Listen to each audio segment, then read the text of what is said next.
वो यादव साहब ने कुछ ऐसे बयान दिए हैं जो कि बाबा साहब डॉक्टर भीमराव अंबेडकर के संविधान के ऊपर बुलडोज़र चलाने जैसे हैं। ये बुलडोज़र नहीं चलाने दिया जाएगा, किसी हालत में नहीं चलाने दिया जाएगा और किसी कीमत पे नहीं चलाने दिया जाएगा। मेरे ख्याल से जो लोग अपने आप को बहुजन समाज का कहते हैं या समझते हैं, अगर वो संविधान के ऊपर कोई इस प्रकार का प्रहार करे तो उनकी सज़ा जो मनुवादी मानसिकता के बैकग्राउंड से आते हैं उनसे ज़्यादा होनी चाहिए। तो इसलिए यादव साहब की भी सज़ा जो है बाकी किसी व्यक्ति से ज़्यादा होनी चाहिए। अब उन्होंने क्या अपराध किया है? उन्होंने ये ना सिर्फ संविधान के ऊपर बुलडोज़र चलाने का अपराध किया बल्कि एक आतंकवाद का भी अपराध उन्होंने किया है। उसकी मैं वजह आपको बताता हूँ क्या है कि आरएसएस एक ऐसा संगठन है जिसे बैन किया था सरदार वल्लभ भाई पटेल साहब, जो देश के प्रथम होम मिनिस्टर थे। उसके अलावा इससे जो संबंधित संगठन है जैसे विश्व हिंदू परिषद, जिसकी ये एक सेमिनार में गए थे, अरामबाई तेंगुल मेती लेपुन और जो मणिपुर में आतंकवादी घटनाओं को अंजाम दे रही है, ये भी आरएसएस के दो संगठन हैं। बजरंग दल जो विश्व हिंदू परिषद का यूथ विंग है, वो कितनी सारी इस प्रकार की हिंसा की और आतंकवाद की घटनाओं में इन्वॉल्व है, उसकी तो लिस्ट बहुत लंबी है। भारतीय जनता पार्टी और आरएसएस ने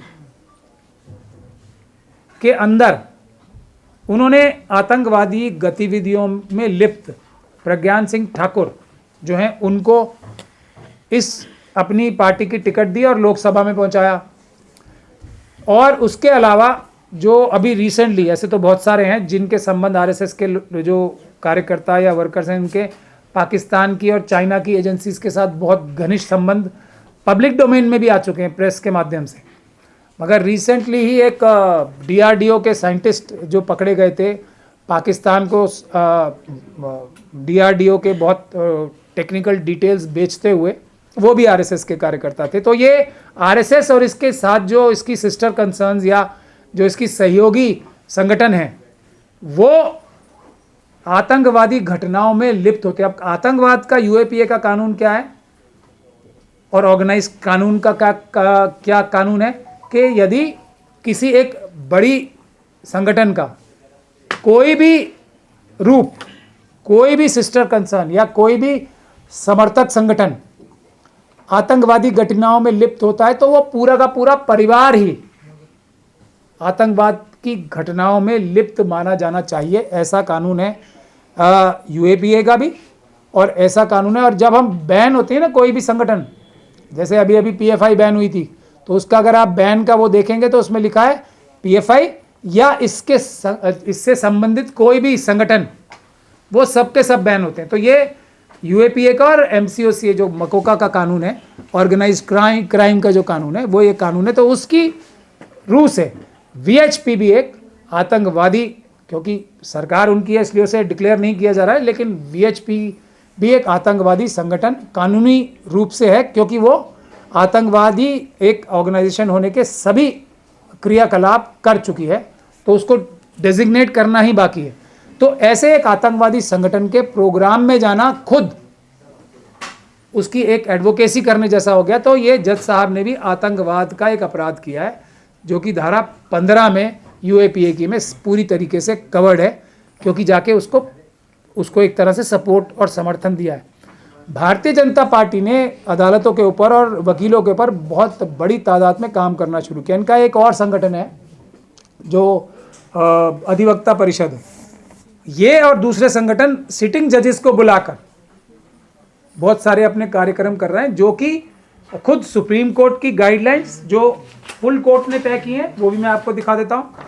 जो 1997 की गाइडलाइंस है जो जजों को रोकती हैं किसी भी हालत में इस प्रकार की किसी भी प्रोग्राम में जाने से, उसका उल्लंघन है। और जो उन्होंने वहाँ बोला वो तो मैं आपको बता ही चुका हूँ, संविधान का उल्लंघन है।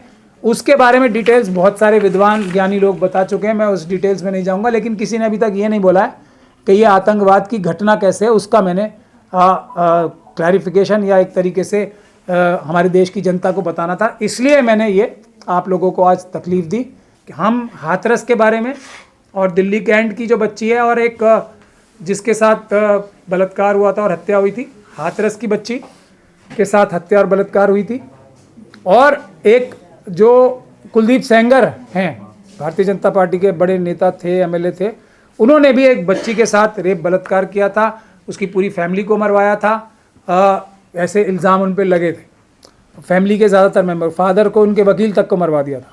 ये तो एक ईमानदार वकील की बात है। लेकिन हाथरस का केस एक ऐसा केस है जो मैं समझता हूँ कि सबसे ज़्यादा विभत्स अगर कोई केसेस हैं देश में या दुनिया में, उसमें से हाथरस की बच्ची और उसकी फैमिली के साथ जो हो रहा है वो सबसे ज़्यादा विभत्स है। तो हम सब लोगों को, जबकि मुझे ये केस मिला तब तक इसका खुद उनके अपने वकीलों द्वारा और दूसरी सारी सरकार द्वारा, केंद्र सरकार और यूपी सरकार द्वारा उसका पूरे तरीके से फैमिली को भी क्रश करने का और उस बच्ची का नामो निशान मिटा देने का पूरी प्लानिंग कर रखी थी।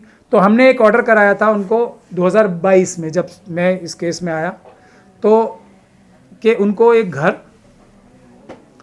तुरंत और एक फैमिली को सिर्फ एक नौकरी, हालांकि कानूनी अधिकार उनका है हर एक फैमिली मेंबर को जो काम करने लायक है उसको नौकरी मिलना और घर भी हर एक को अलग अलग मिलना, ये कानून है जो बाबा साहब का बनाया हुआ है संविधान के तहत, बाबा साहब के संविधान के तहत। तो और असल में हमने डिमांड थी हमारी दिल्ली लाने की उन्हें, लेकिन अब जब हम एक स्टॉप गैप अरेंजमेंट के तौर पे नोएडा और गाज़ियाबाद के लिए भी तैयार हो गए थे, तो सरकार ने इस काम को रोकने के लिए, ये महत्वपूर्ण बात है कि उनको एक छोटा घर और एक नौकरी ना मिल जाए, कई करोड़ रुपए वकीलों पे खर्च कर दिए हैं, जबकि ये छोटा घर और नौकरी तो मेरे ख्याल से 1 करोड़ से कम में ही बड़े आराम से मिल जाती। तो इस प्रकार की मानसिकता वाली सरकार के खिलाफ हम एक बड़ा आंदोलन करेंगे और हम रिक्वेस्ट भी करते हैं, फिर जो अपोजिशन पार्टी के लोग और हमारे अपने लोग भी वो गए थे, वो जो भूल गए आज, तो वो उनकी बहुत ज़रूरत है वहाँ एक बड़ा आंदोलन खड़ा करने की। हम लोग खुद इसकी शुरुआत करेंगे, जंतर मंतर पे हम लोग खुद बैठेंगे, मिशन सेफ कॉन्स्टिट्यूशन बैठेगा कि इन सभी रेप्स के खास तौर पे हाथरस की बच्ची को न्याय जो अभी तक नहीं मिला है, उन लोगों के खिलाफ एफआईआर दर्ज नहीं हुई है जिन्होंने उसको सबूत मिटाने के लिए, ताकि उसके ऊपर झूठे उसके चरित्र पे झूठे इल्ज़ाम लगाए जा सकें, उसकी लाश को, बॉडी को जलाया था, उन सभी के खिलाफ अभी एफआईआर नहीं है। तो एक बड़ा आंदोलन उसके लिए भी हम लोग बहुत जल्दी अनाउंस करेंगे। लेकिन मैं आप लोगों को दिखा रहा हूँ कि किस प्रकार के अत्याचार से वो फैमिली झेल रही है। डीएम और पूरा प्रशासन जाके इस प्रकार से ज़बरदस्ती उनके घरों में घुसता है, आज भी घुसा। तो मुझे फ़ोन आया, इसीलिए मैंने बड़े बड़े अधिकारी यूपी पुलिस के जाके उनके ऊपर ऐसा एकदम माहौल बना देते हैं, और सीआरपीएफ जिसकी जिम्मेदारी है किसी को अंदर ना घुसने दे, वो आराम से घुसने देती है। अब ये सरकारी अधिकारी तो थे जिन्होंने वो अपराध किया था, उसकी बॉडी को जलाने के लिए गैर कानूनी।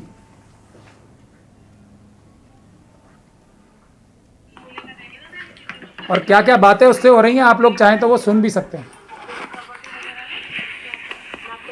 ये फैमिली के ऊपर जो दबाव बनाने की कोशिश हो रही है, यूपी सरकार को, हम केंद्र सरकार को स्पष्ट शब्दों में वार्निंग देना चाहते हैं कि ये अगर हरकत दोबारा हुई तो फिर हम बाकी सब काम छोड़ के, भले ही मुझे ये ईवीएम का जो सबसे महत्वपूर्ण काम है वो भी छोड़ के अगर इसी काम पे लगना पड़ा, तो फिर हम उस केंद्र के सरकार के एक एक अधिकारी को और यूपी सरकार के एक एक अधिकारी को जेल भिजवाने से पहले हम रुकेंगे नहीं। इसलिए आप ध्यान से, इस बार कोई जाके बदतमीज़ी करने की आवश्यकता बिल्कुल नहीं है, अदरवाइज़ इसको हम फिर अब टॉप प्रायोरिटी पे लेंगे। लेकिन मेरी सभी संगठनों से गुजारिश है कि इस हाथरस का केस किसी भी और केस से ज़्यादा विभत्स है। उसकी फैमिली के साथ आज जितना अत्याचार हो रहा है, किसी के साथ अत्याचार नहीं हो रहा। हम सबको जाके उसके समर्थन में खड़े होना चाहिए और उसको जो भी सहयोग चाहिए देना चाहिए।